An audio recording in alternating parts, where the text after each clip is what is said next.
This happened back in 2012 to 2013, I think, when I was about 15 years old. I've never talked about it with anyone except for my dad, who was there with me. Years later, I get goosebumps thinking about it, and I'm curious if anyone else has experienced something similar.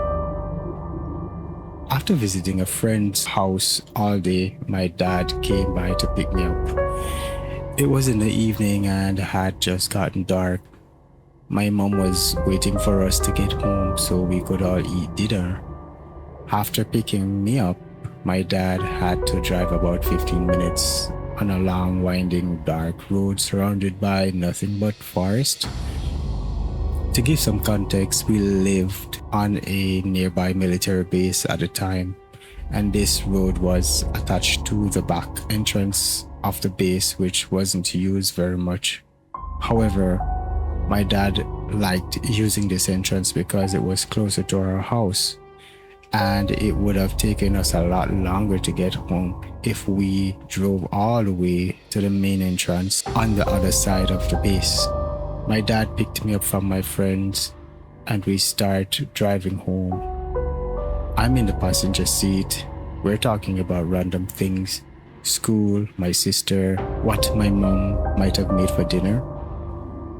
We're driving up the long road and it's very, very dark. There aren't any other cars on the road. All you can see when you look out the window are the trees and lots of shadows.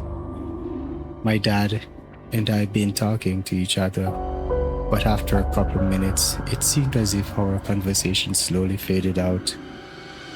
I remember sitting there in my seat and feeling cold all of a sudden, which was strange because the heat was on in the car.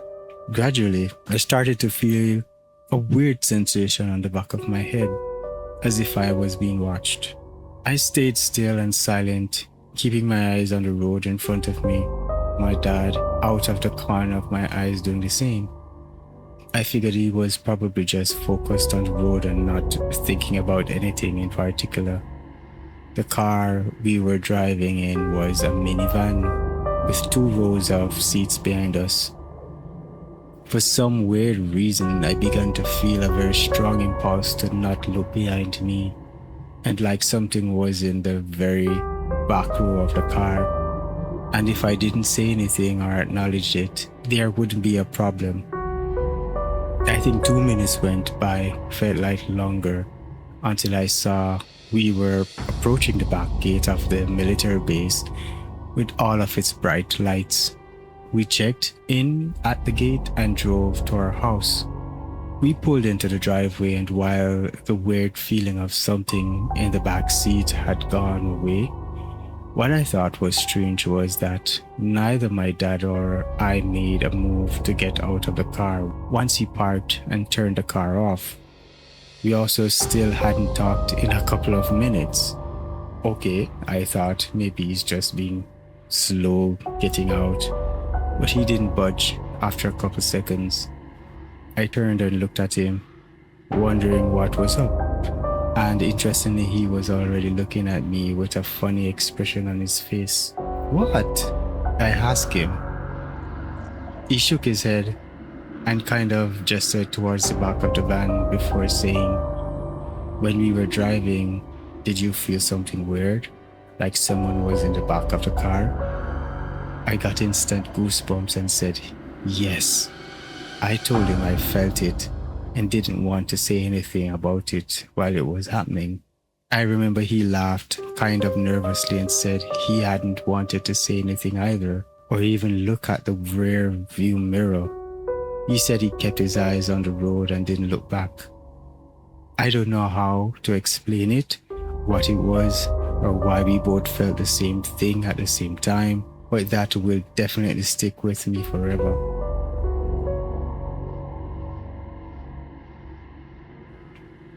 Last week I went for a drive with a mate around 7 p.m. It had just started to get dark when we decided to park up and go for a walk around some nice UK fields, as it was a warm evening. We stopped alongside a graveyard. Incredible cliche, I know. And as soon as I exited the car, I saw what can only be described as a human-shaped, unmoving shadow black mass in distance, perhaps 50 feet away. I stared at it for a second, then immediately turned to my mate and said, "What's that?" as I genuinely thought it was a person who might be troubled. He replied that it was a lamppost.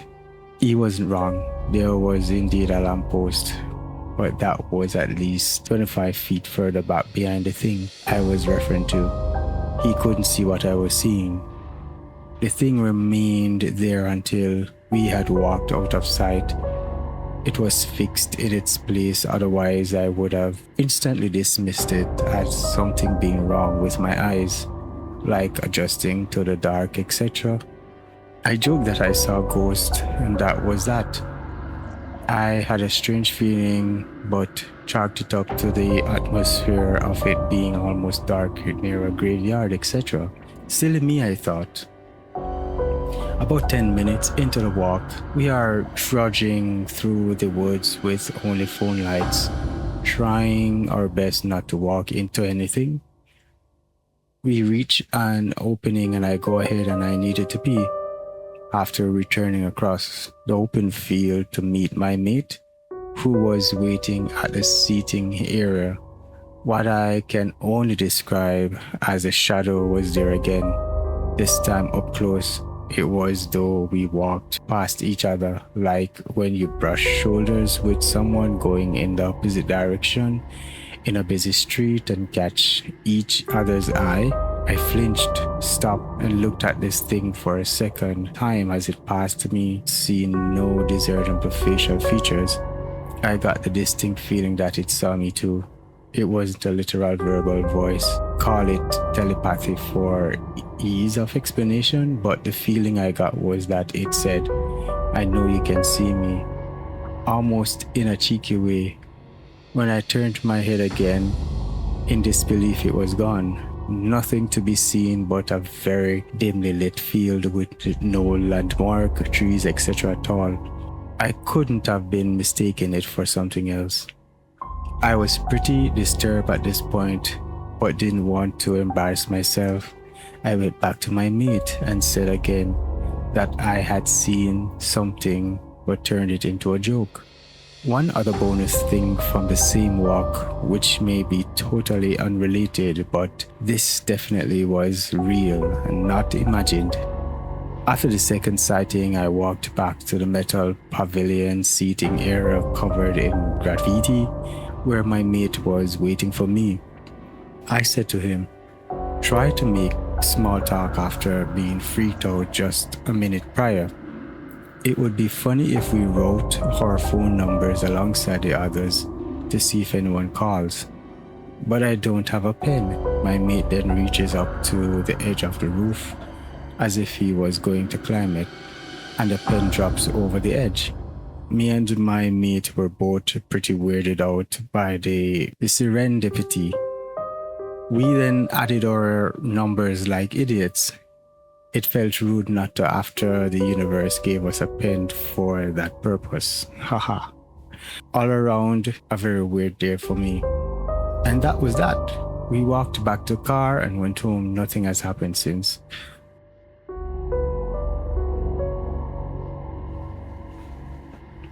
Just yesterday, my sister came to visit, and as soon as she entered the house, she saw a black ghost at the top of the stairs, peeking around or over the banister, and according to her, ducking out of the way once it was spotted, appearing to show some sign of intelligence.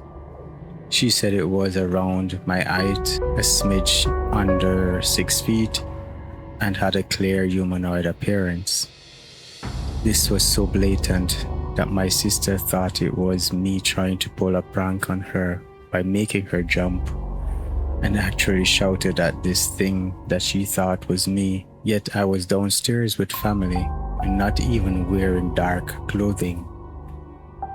This was so traumatic for her that she spent the entire night paranoid and didn't want to be left alone. We set up a camera and recorded the area for 20 minutes just to ease her mind I admit I was curious too, but didn't capture anything. Now, my sister is a very logical person and doesn't typically believe in anything paranormal, but this really scared her and isn't the only time she has seen things we cannot explain in this house. Yet I have never have. Maybe the ghost doesn't like me.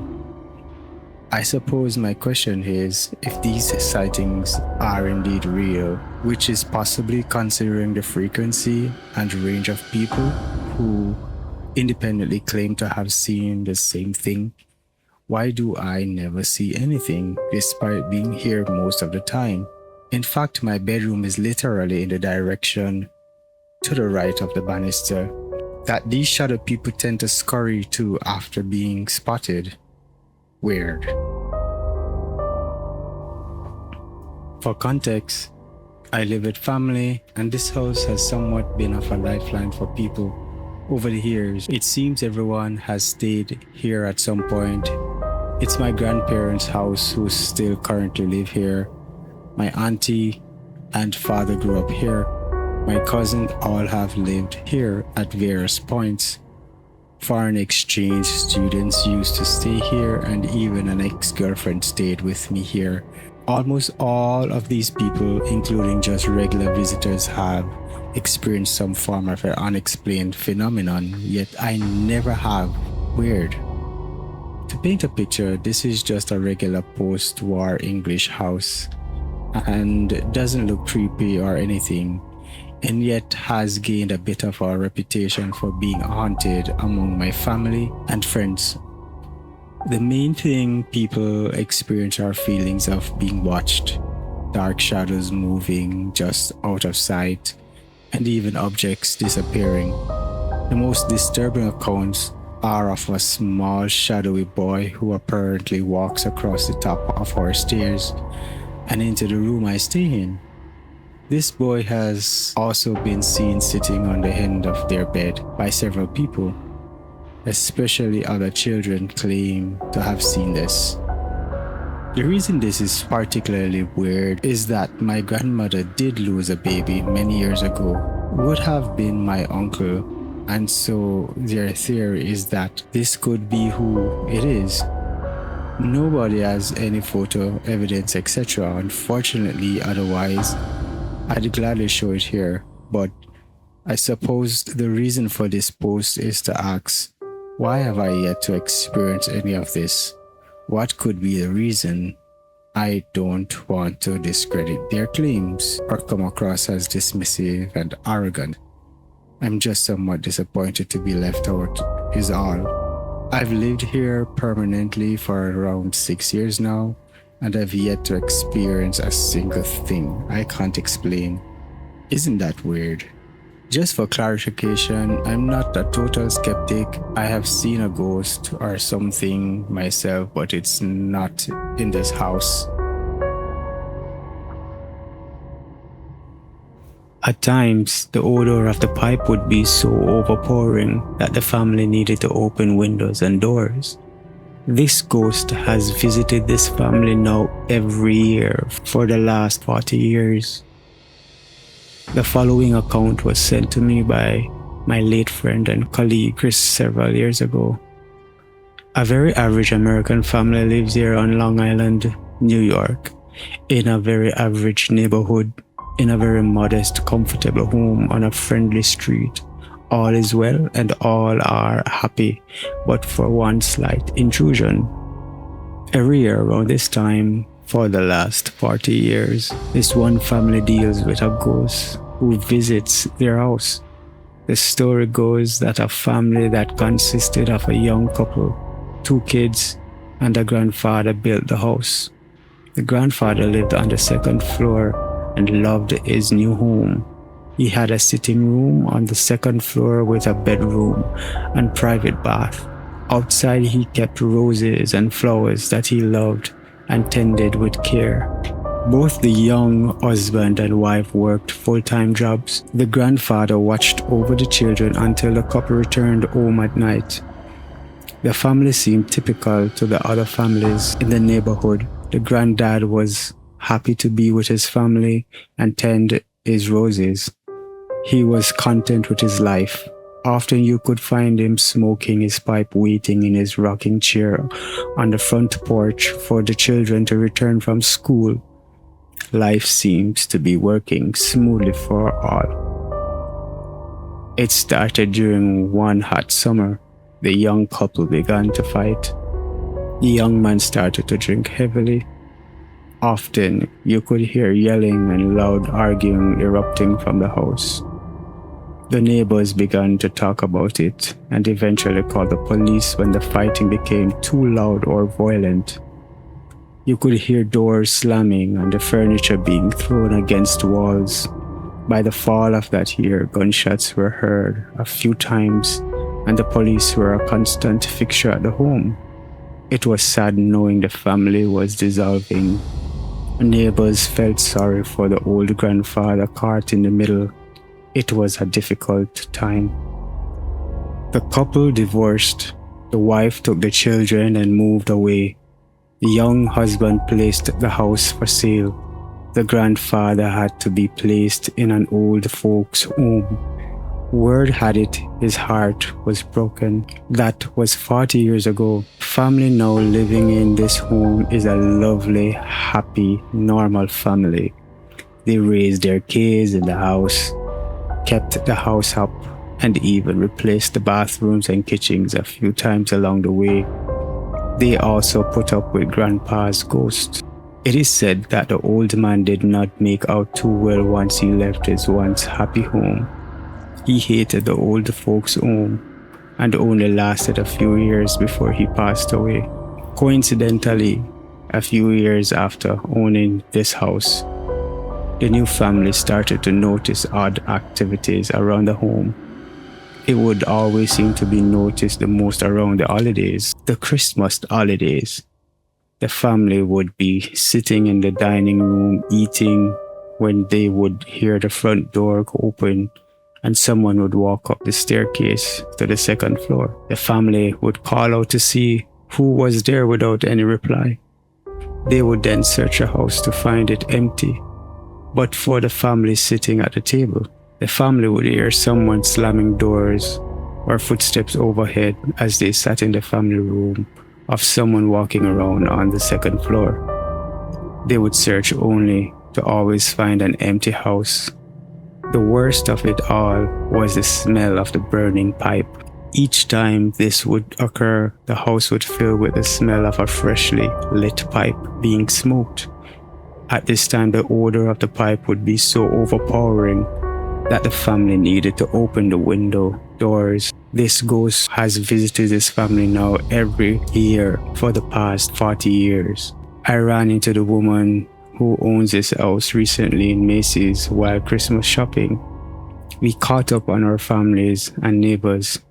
Before we parted, I asked her how she was making out with her yearly ghostly visits of the old grandfather. Oh, he's with us again this year. He's a bit unhappy with us as we are doing renovation on the house, and he always hates when we work on the house. He has picked up his visits to daily explosions up to the staircase and marches around in the bedroom above the dining room as well, usual. The problem is that this year he visits every day and always has that darn smelly pipe with him. We know he is really annoyed as he now has added the new event of slamming the cabinet doors in the kitchen when we are in the den watching TV. I was stunned at how matter of fact my fellow town dwellers was taking this ghost invasion. I wonder if they ever feared this ghost or were concerned he was changing his activity. I asked her if she ever thought about bringing in a ghost hunter. No, we're not fearful at all. After 40 years of walking around the house and up the stairs, we all feel he is harmless. For some reason, he likes to be in the house during the holidays. He also refuses to move on. We think he still is tending his roses and smoking his pipe. It doesn't interfere with our lives, so we just let it be. Anyway, we never touched those roses yet. They have gotten bigger and more beautiful each and every year for the last 40 years. Why spoil a good thing? Once Christmas comes and goes, I take down the tree and he leaves till the next holiday arrives. We don't mind. We are used to him. I must say I'm envious of how easily this family deals with an obvious and ongoing journey with the paranormal. I'm not sure I could just shrug my shoulders as ghostly footsteps invaded my staircase and filled my house with smoke from the other side. I know I could not handle it with the ease and grace this family does. As I wished my neighbor a good holiday, I glanced into their shopping cart filled with Christmas tree ornaments and bright red stockings with the names of the family members printed across the top of each stocking. I could not help but notice the second stocking down had the word Grandpa written across it. They are a kind and a good family. I truly wish them a very Merry Christmas. And you too, Grandpa.